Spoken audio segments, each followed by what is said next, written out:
Welcome, everyone. Most of you know me, and I'm very excited to introduce Rob Silverman.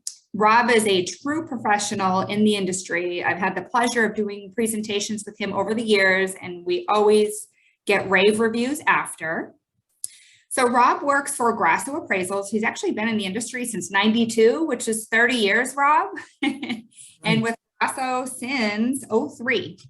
Rob manages 16 appraisers. They're all residential appraisers, and he is so helpful for the real estate agents on this call. If I have a question from you, generally the first person I'm going to appraisal question is to Rob, and he gets back to me as fast as I get back to you, which I very much appreciate. When we need an answer, and we don't have to wait. So with that being said, a quick little tidbit about Rob's personal life. He is married. He has a wife, 2 lovely children. He graduated from Syracuse, and he's based out of Easton. I do have to wish you all a happy St. Patrick's Day. I've had a little love affair with my still warm Irish soda bread over here, and I have to drop this off at my house soon before I eat anymore. But let's get going. I'll turn it over to Rob. Yeah, thank you, Nicole. And I appreciate you guys' patience as we work through some of my own technical shortcomings. My plan for today is to introduce you to a little bit of what appraisers do, why we do it, some of the issues we may be having in appraising right now, and then really to generate some understanding between all professions. I think any kind of education is good education. For appraisers in particular, we kind of work in quiet shadows here because we're not really allowed to discuss things. So anytime I get a chance to get in front of other professionals, I think it's really helpful. I'm going to go through some slides. We're going to start off with a few maybe appraisal nerdy things, and we'll move through them kind of quickly. But then we'll get into the form. We'll get into some more specific areas of the form that I think are interesting. I hope are interesting. And then we'll finish up with some of the new changes that are coming into the market today. So appraisers are residential or commercial or general as they're called, can do residential as well, but we're going to really discuss the residential side today. Residential appraisers can handle 1 to 4 unit properties. It takes about 75 hours of classroom training to get your first license as a trainee. From there, you're going to do field work for about 1,000 to 3,500 hours with a supervisor. 1,000 is to get licensed. 1,500 is to get certified, which is what I am, and 3,500 is to get your certified general if you're going to go that course. That kind of experience in the field can take 1 or 2 years, and it's why there are not a lot of really new appraisers in the field.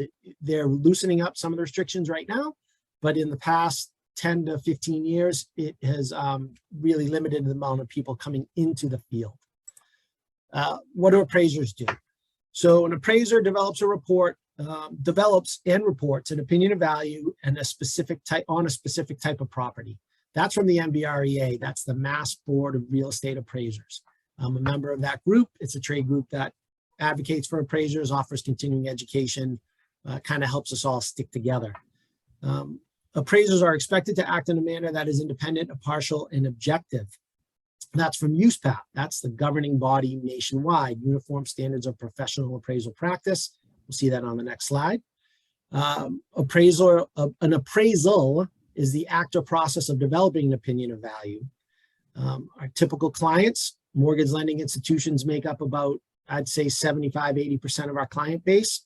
Attorneys, where we do estate work, divorce work, accountants for tax purposes, and then private citizens who want to know the value of their home or solve a problem as it relates to real estate.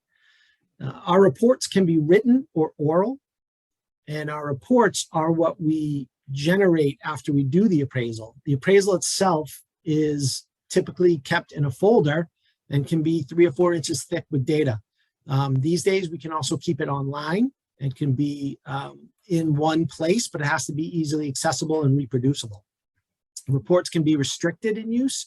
That means I'm telling you, you can't use it unless you have other information, or most reports are complete or summary appraisal where anyone reading the report can have enough information to understand it. The governing bodies of appraisers, we already talked about, or I mentioned once, Uniform Standards of Professional Appraisal Practice. That is nationwide. All appraisers have this set as a minimum standard requirement for any appraisal they do. You can always do more, but this is the minimum. USPAP itself is a book, a kind of large book.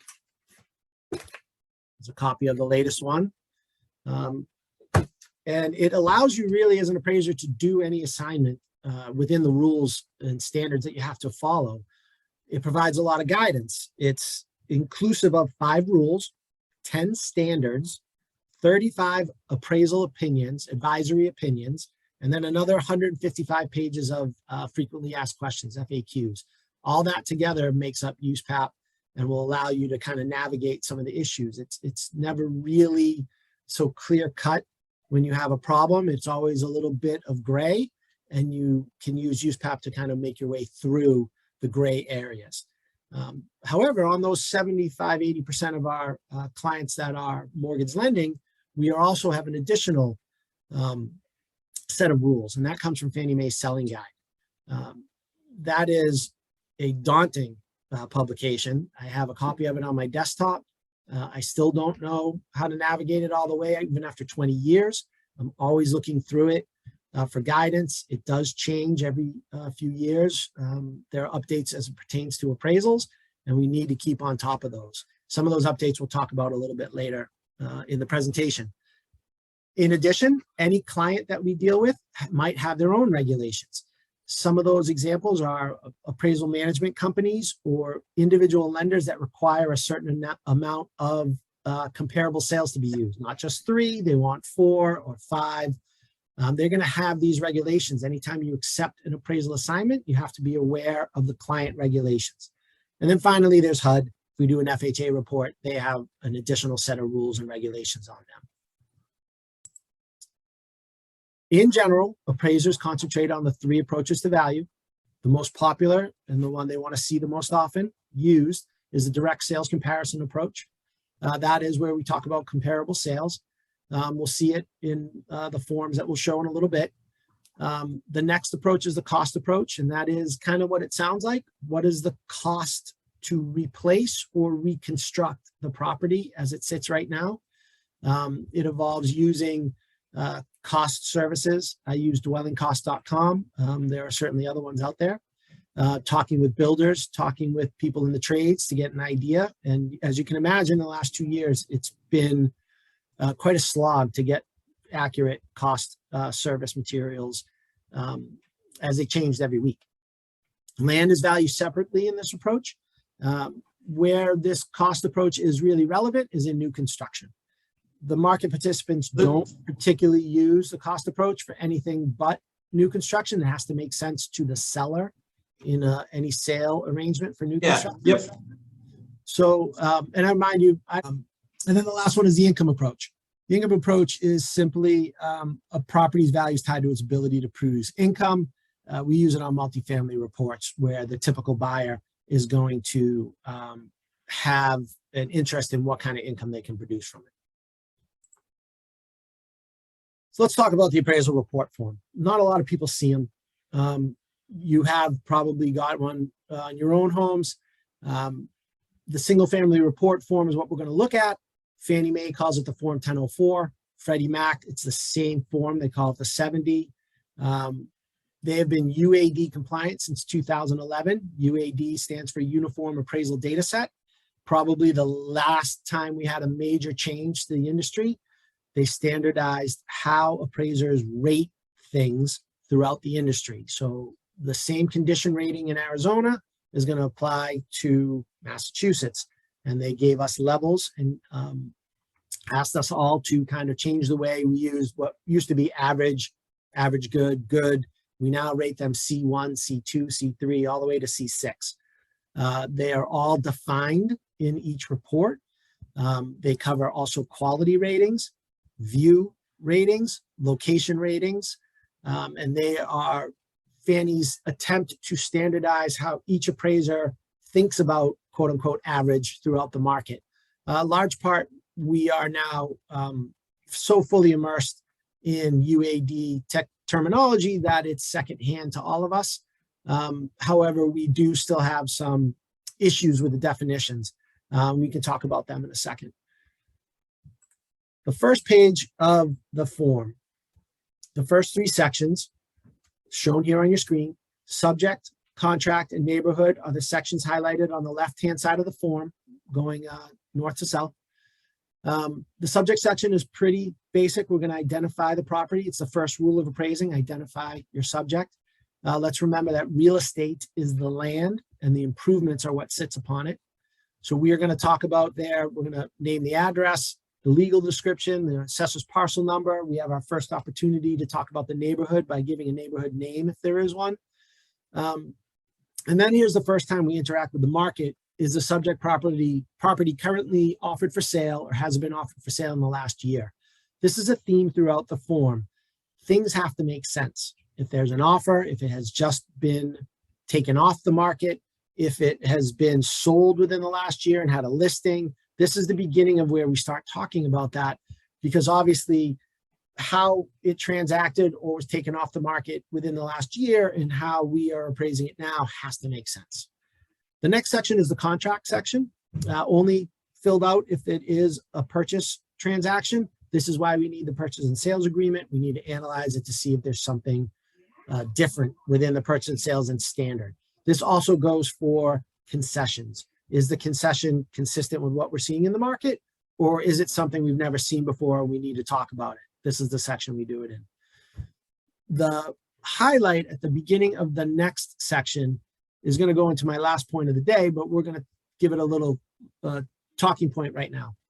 So this is the neighborhood section. This is the first place where we as appraisers get to analyze data and summarize it for you for the first time, okay? So far, we've just been repeating kind of statistics. Now we're gonna look at some data and analyze it and give it to you. And the reason we get to do that is because we're gonna analyze market conditions.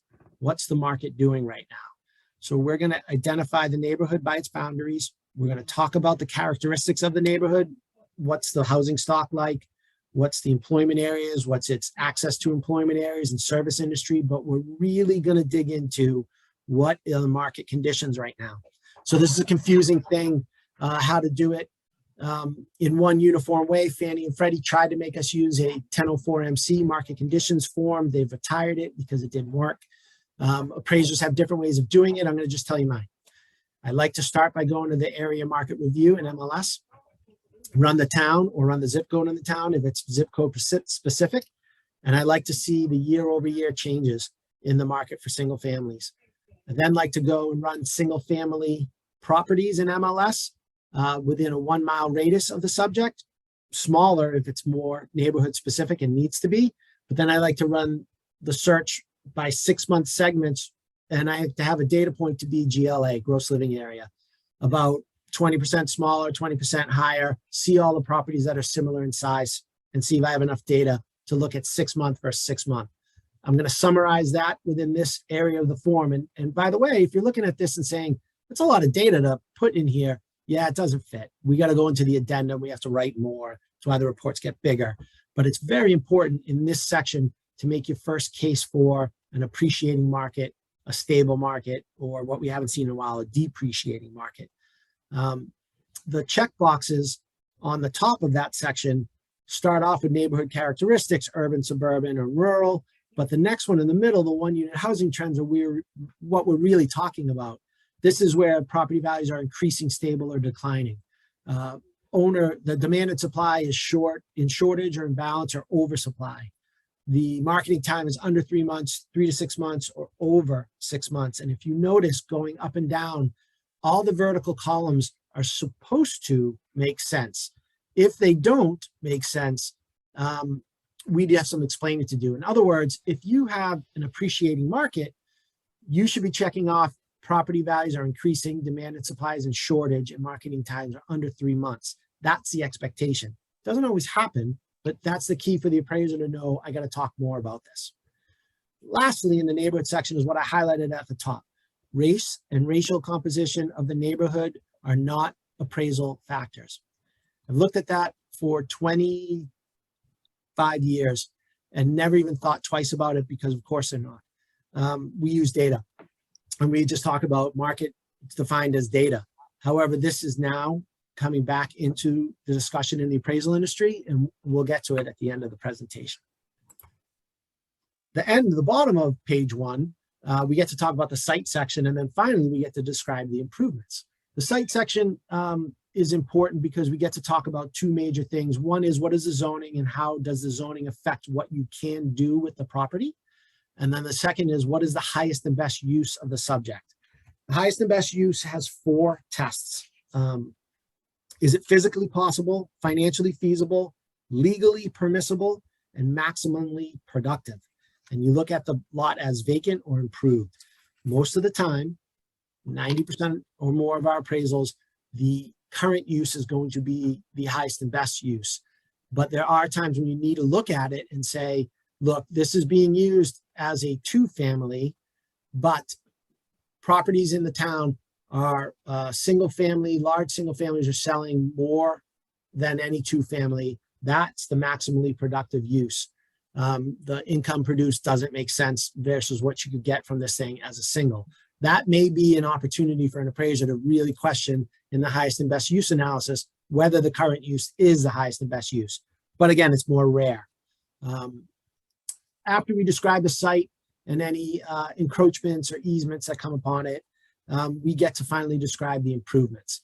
We go through the subject property in an inspection specifically to kind of get to this spot on the form. We draw a sketch of the property. We have dimensions. We measure it for GLA.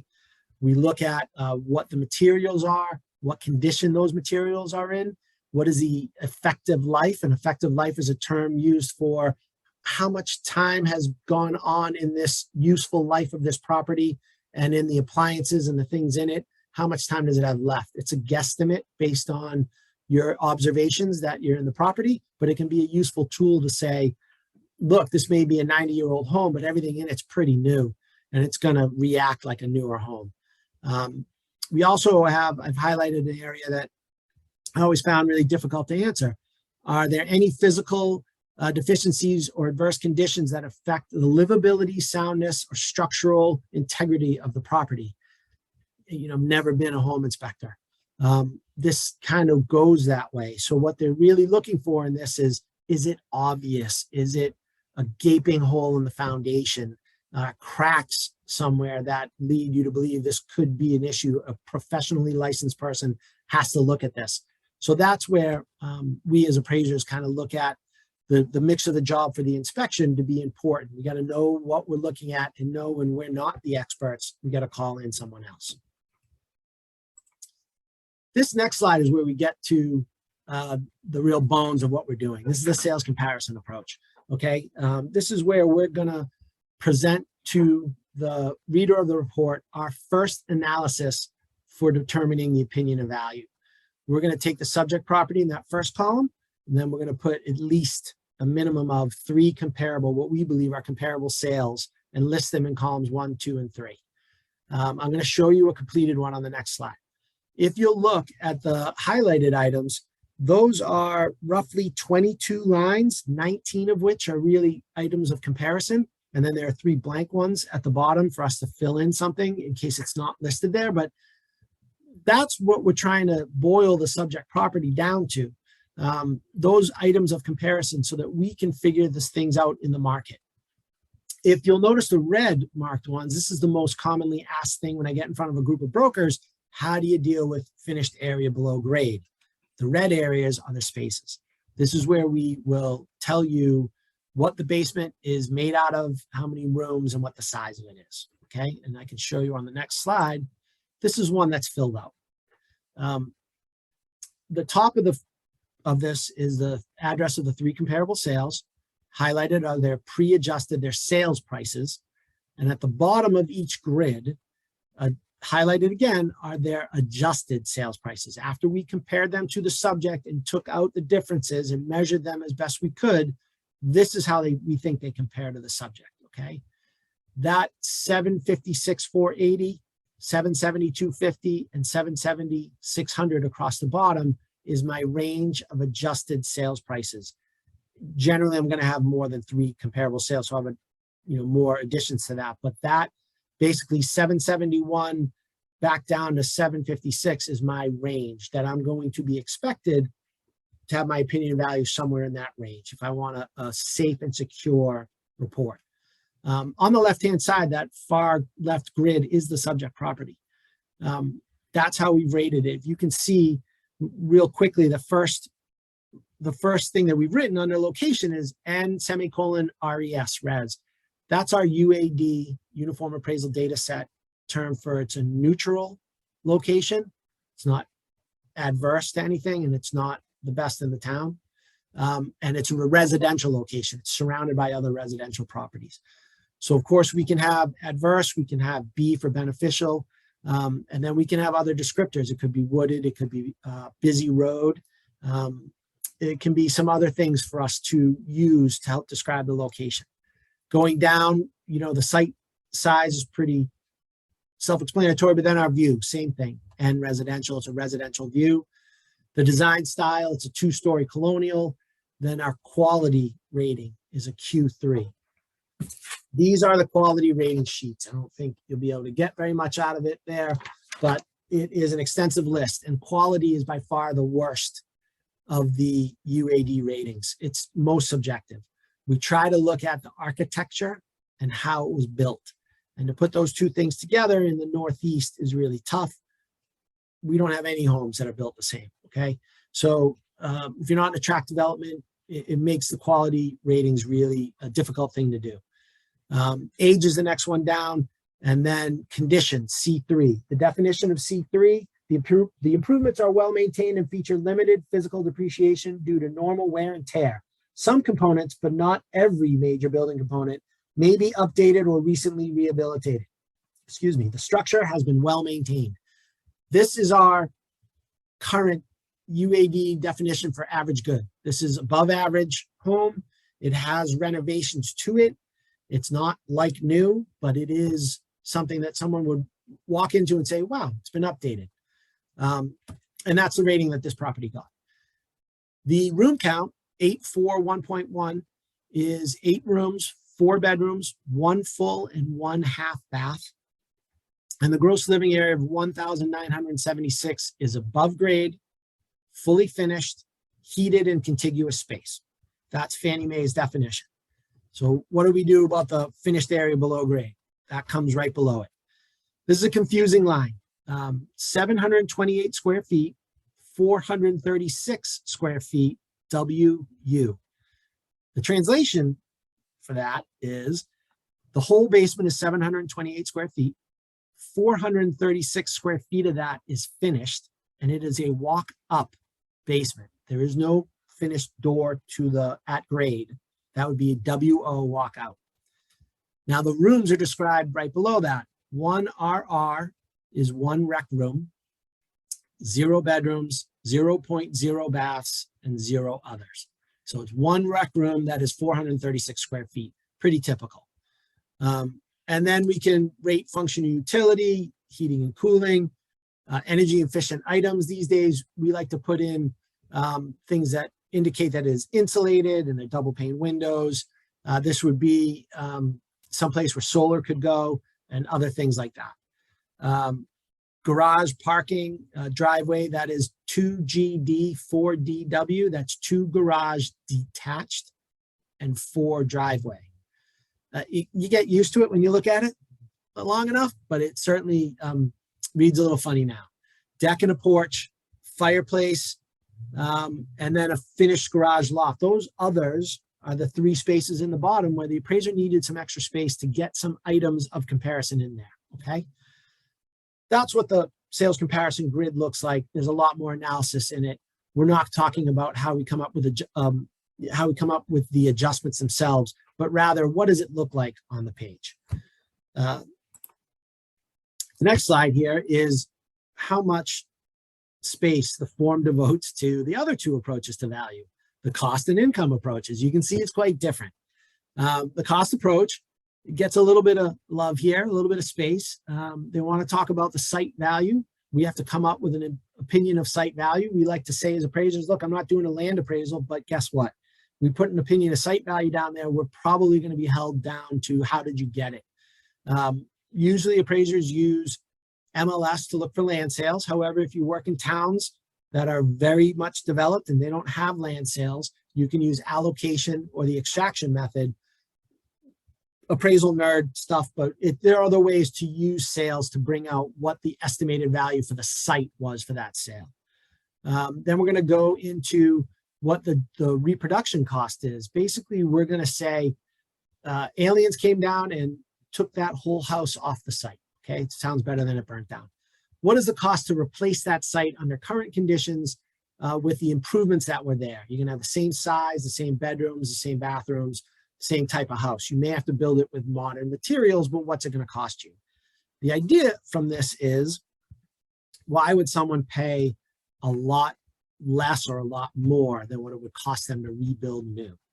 And so you have to keep this in mind when you're going to make sense of this. The problems with the cost approach are that it's a lesser reliable approach because cost is changing all the time. And along with this, you have to estimate depreciation, right? Because you're going to replace that home that was taken by aliens. You're going to put it back on the lot, but you have to then estimate and depreciate it for what the subject was before it was taken. So if it's a 50-year-old home, how much depreciation do you have in there? And that's a guesstimate. That's based on what you think you can see for your eyes and what you think is behind the walls that you can't see at all. And that lessens the reliability of the cost approach. And it's why it's really good for new construction, not so good once you get like 10 years old or older. Right below it is the income approach, and all three lines in the form that are given to the income approach on a single family. Fannie Mae does not want you deriving your opinion of value for a single family home based in any way, shape, or form on the income approach.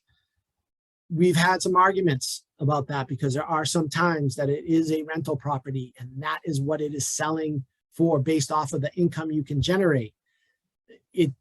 It's like shouting at the clouds. So you have to be able to prove it with other rental sales that have happened that you can use in your sales comparison approach. If you can do that, you'll be successful, and the income approach will support you in what your opinion of value is. The next few slides are boilerplate in the form. And I promise we're going to get through this. The boilerplate is not changeable. You cannot write over it. You cannot deviate from it. So an appraiser, when they're using this form, has to know that the intended use can only be for mortgage lending purposes. That's the first line that I've highlighted. The intended user can only be the lender client. And then the definition of market value, as it's described there, is the only definition you can use. There are different kinds of market value. There are 22 different definitions of value.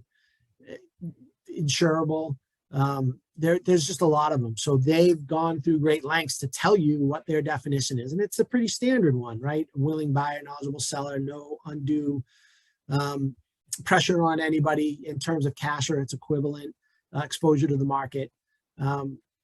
Pretty basic stuff, but it's in there and we can't change it, okay? The next boilerplate form, I'm only bringing this up because I talked about it in front of brokers all the time. This is the certification page, and certification 10 is the important one to point out here. And it says, I have verified from a disinterested source all information in this report that was provided by parties that have a financial interest in the sale or financing of the subject property. So a broker that is listing a property for sale can tell me something and I can take down that information. But because I am signing a certification that has this in it, I need to verify it through a disinterested third-party source, because the broker that gave me the information obviously has an interest in the property closing. It makes sense, but it needs to be known, because this can be used by brokers to say to an appraiser, you know, a lot of times I get brokers say, look, I'm at the property, I meet the appraiser, they won't take any information from me. They say they can't. They think they can't because of this certification, but you can now use this as a way to say, look, you can. It just says you have to verify it independently. I'm telling you the truth about the house down the street. It's a mess. Call the other broker and verify it. you'll be okay. So I hope that certification 10 sticks with you, that you can and should be able to give information to an appraiser when you see them. So we just kind of blew through the form. You're all hired. Come on board. We can all do appraisals now. So I hope you visually can get a little bit of an idea what the end result of the data and information pulling that an appraiser does comes out and looks like in the form. What we're finding out now, and what I was reading right in the hour before I got on the Zoom meeting, is Fannie Mae is just about to change the form. In the next 2 years, probably, we're going to have a new form. Instead of the 1004, they're going to call it the Uniform Mortgage Data Program. It's going to be more web-based. It's going to be flexible. It's going to be able to be utilized for 1 to 4 units, and you're going to change it as you go. And they've had it in development for a few years. So what you just saw is only going to be around for another 1 or 2 years before we're going to switch into a new form. And part of those changes that are coming relate to this slide in front of you right now. There are 3 big critical changes coming, implementing right now, actually, in the appraisal profession. The first one is the ANSI Z765 measuring standard. That is going to standardize the way appraisers calculate gross living area. The American National Standards Institute is a nonprofit, and they create a lot of different standards throughout the markets. And this is one they developed years ago to try and standardize just that. How do people measure properties? Appraisers will be asked to put this into play April 1st, coming up very quickly, for any property going to Fannie Mae for secondary mortgage loan. The next big one is the desktop appraisal. Desktop appraisal is kind of what it sounds like. The appraiser never leaves the desktop. They don't ever physically inspect the property. The reliance on third-party information that's found on the web from the desk or over the phone is how they're going to do the appraisal. You'll see when we talk about some of the information sources, brokers will play a very key role in the success of desktop appraisal products. The next one is hybrid appraisals. They come in 2 different kinds. Hybrid appraisals are someone does the inspection and an appraiser writes up the report. The inspections that I've seen are pretty comprehensive, 49-page report with dozens of photo pages, detailed descriptions of the improvements to give the appraiser sitting again at their desktop comfort that they can say, I have enough information here to provide a credible result based on this other person's inspection. So let's look at each one of these. The ANSI standard starts April 1st. It creates consistency in measuring properties, and it allows for repeatable results. One of the issues we were having in an appraisal profession was that you would have your house measured for an appraisal assignment last year. An appraiser would come up with 1,200 square feet of GLA. 2 years later in a refi, you'd have another appraiser come out and they'd come out with 1,350. And the reason was usually the second floor and something with slope ceilings and how they calculated that finished area. But that, as a homeowner, I know is frustrating. Your house didn't grow. How come there's 150 square feet difference? So ANSI was brought on board to stop that, to regulate how appraisers actually do their measurements and what they can and can't include. But with that comes some of their own issues. So we're going to measure to the nearest 1/10 of a foot. I've always been someone who's rounded up. I have a laser measuring tool, but before I used a tape measure. And if you were 6.8 feet, you were 7. If you were 6.4, you were 6. No longer. Now you are 6.8 feet, and that's the way they want us to do it. Here's the one that is going to change a lot of things in the Massachusetts market. Finished areas, to be included as a finished area, you must have a ceiling height of 7 feet. And that ceiling height of 7 feet has to cover about 50% of your floor area. I think we're all going to the same thing, bungalows, capes with no dormers. How are we going to do that? So part of the issue in getting used to this is figuring out where the 5 feet are, what you can include, and how you're going to measure the areas that the ceiling height is less than the 6 foot, 6.4 ceiling height it has value in the market. How are we going to measure it? And that's what we're working through right now. Generally, they've Rob, told us. can I just ask a quick question? Sure, Is Laura. that only for FHA loans? It is only right now for Fannie Mae. And Fannie Mae. But Freddie so what Mae- does that specifically mean? Well, if the people who are doing the loan are going to sell it on the secondary market or want to cover themselves in the secondary market, they will follow Fannie Mae regulations. Nicole can speak to the how it works, the mechanics of it. Yeah. But generally, it's most of the loans out there. And Conventional. Yeah. Okay. Freddie is not adopted it yet, but they probably will. And FHA is looking into it right now. My guess is by the end of the year, all will have adopted it. Much like UAD, they want standardization in it. It's not necessarily a bad thing. It's going to take some getting used to, and it will have a much greater growing pains in Massachusetts and New England areas where we have funky second floor or roof lines than it will in many other markets. So we will give these areas weight. We just got to do it and probably in one of those 3 blank spaces at the bottom of the sales comparison grid and figure out how we make that look. The problem was this: how do we determine what the comparable sales, true gross living area under ANSI standards are? We don't get to inspect them. We don't have the measurements of the roof, of the second floor ceiling height. So a lot of time, I'm not even going to get into the city of Boston where you can't figure out the floor areas anyways, but how are you going to do it in places where you have less than reliable information from the assessor? It may, in fact, make an apples versus orange comparison situation. It's to be determined. We'll have to figure it out. But it's coming, April 1st. Desktop appraisals. So desktop appraisals have been around in some form or format from special companies for the last 3 or 4 years. They've taken hold now because of the concern over an aging appraisal population. COVID fees for some rural areas were going through the roof just to get out to there. And then the discussion I've heard from Fannie and Freddie representatives directly were that they want to try to make appraisers focus on what they do best, valuation, and not what they do secondarily, which is home inspections. So if they can do that, the idea is that they'll produce more appraisals and be more time efficient, and that they will be able to concentrate on the valuation and have a more credible result. That's what they said. If it all works out, that's great. You know, appraisers are going to have some properties where they have enough information to be at the desktop and figure out the value. There will be some problems and we'll have to work through that. How we do this on the right-hand side, eligible properties that right now are only single-family purchase transactions with good loan-to-value percentages. So it's got to be a really good, solid deal.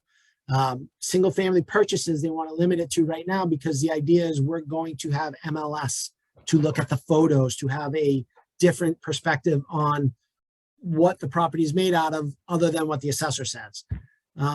As appraisers, we're expected to collect data from brokers, MLS, the assessor, any other participant we can get our hands on.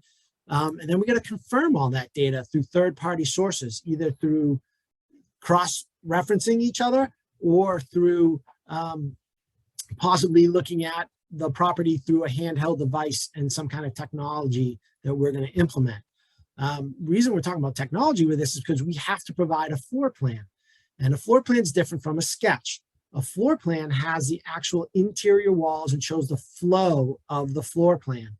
A sketch, which is what we do right now, has the dimensions, shows how we calculated the gross living area, and then we might put in the word bed, bath, kitchen, living room, just to show where they're located, but we don't draw the interior walls.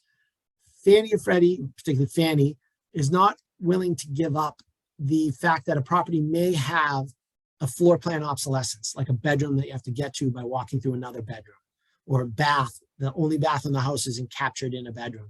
Those are issues in the market, and they're not willing to say, look, we're doing a desktop, we're just going to assume everything's okay. We want you to gather this information. This is the biggest area that brokers are going to be asked to help for appraisers.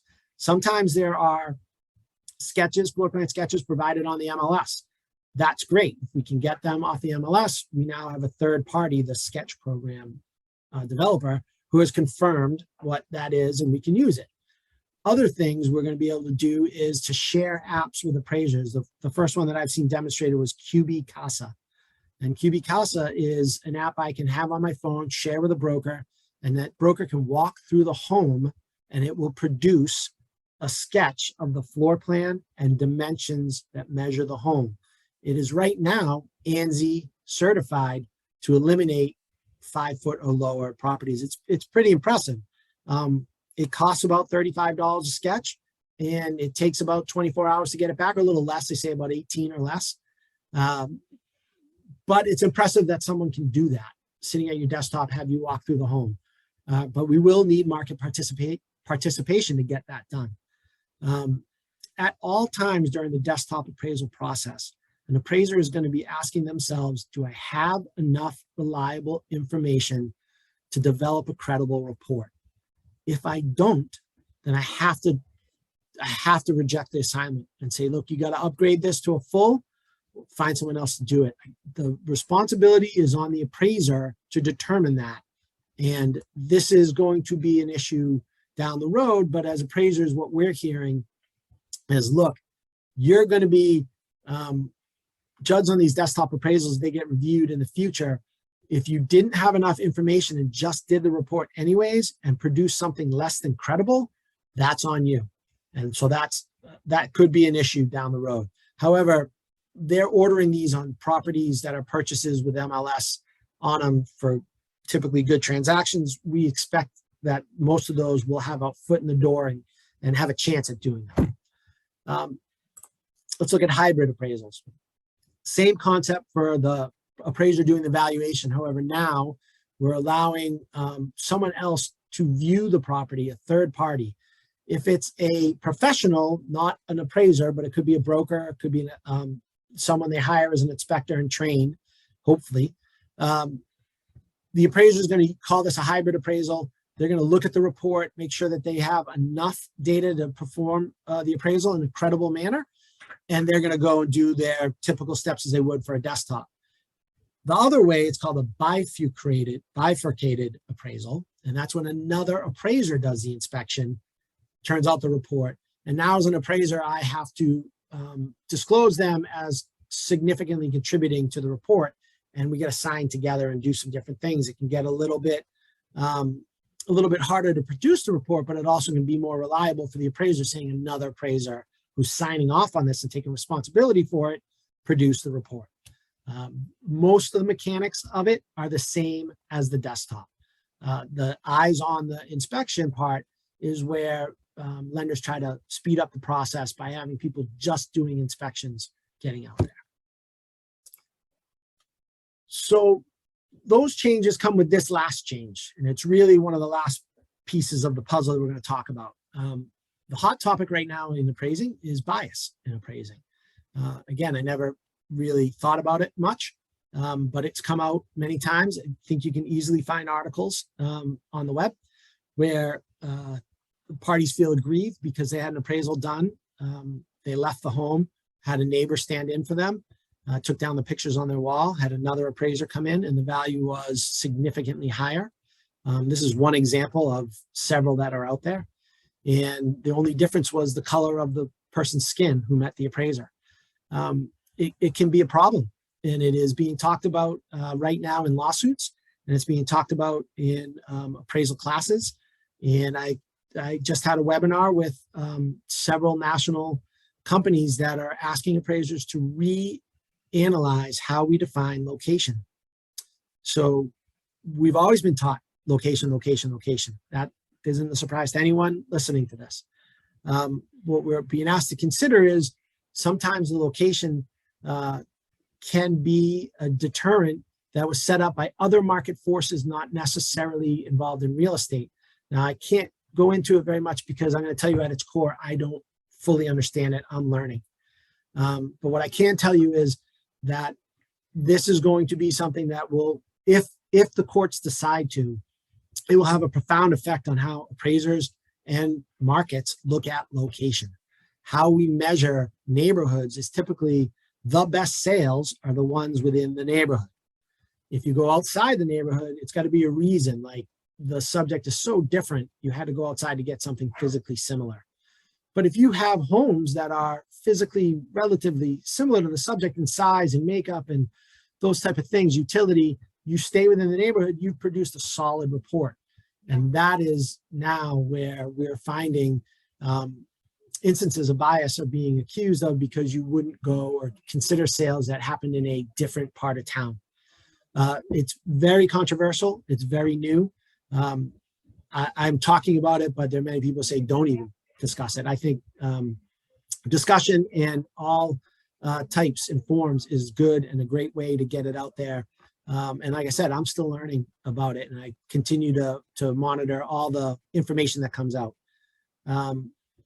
And I'd love to hear if there ever comes a case where you guys think that an appraiser was showing racial bias. I'd love to learn about it because I need to know more. And with that, I think I've talked your ears off. And I hope, Great job. yeah, I hope we got a little bit more information than when you started today about what appraisers do and how we do it. Perfect. I certainly have some questions. Would anyone else like to, let me switch my view here, unmute yourself and ask a question, or raise a hand and ask a question? Yes, we're going to work on editing and posting this on the website. The question is, can I get a copy? So I'll let you know once that's posted. Have a great day. Bye, Val. Hi, guys. Thank you so much. Andy, would you like to ask a question? Yeah, please. Thank you, Rob. That was great stuff. Sorry if you covered this in there, but have you seen any discrepancies when you've got, so obviously you've got new home purchases, you've got a lot of folks doing refinances and home equity lines of credit. Have you seen discrepancies in appraisal values for a similar home, whether or not they're selling, buying versus doing some sort of home equity line of credit? And if so, what would lead to that type of discrepancy? I think the easiest answer is a different form of bias. We're just on the topic is in a purchase transaction, we have a third piece of information that we don't have in a refi or a HELOC. And that's the purchase and sales contract. Hopefully a willing, knowledgeable seller and a non-distressed, willing, knowledgeable buyer. And they've come together, and under certain circumstances where it's been exposed to the market, professionals have weighed in. So for purchase transactions, if that's what you're asking, Andy, we tend to have a nod to, hey, is that right?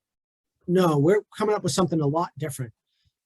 Or is that right? Yeah, that's right. That's supported all day long. Our opinion of value confirms this other transaction note. With refis and HELOCs, you can look at sales history for sure, but you're generally starting from scratch, and you're going to give the opinion of value based on what if it was listed and sold that day and had been listed like 30 days before that. It's a lousy part of the industry to say there's bias based on a purchase and sales agreement, but it's really rare for us to say that that contract price is so out of whack, we're not even close to it. Where on a refi, we can see something in the home that the homeowner may have fixed up, but we don't think is that great. We walk through and we've redone the kitchen, and the kitchen just looks average. So the condition of the kitchen is okay, but the quality of the renovations are just average or builder's grade or nothing great. And that can cause an appraiser to be radically different from a homeowner on like a HELOC or a refi, because they've spent money and they expect 1 + 1 = 2, and we're not at that number. Is that where you're going with that, Andy?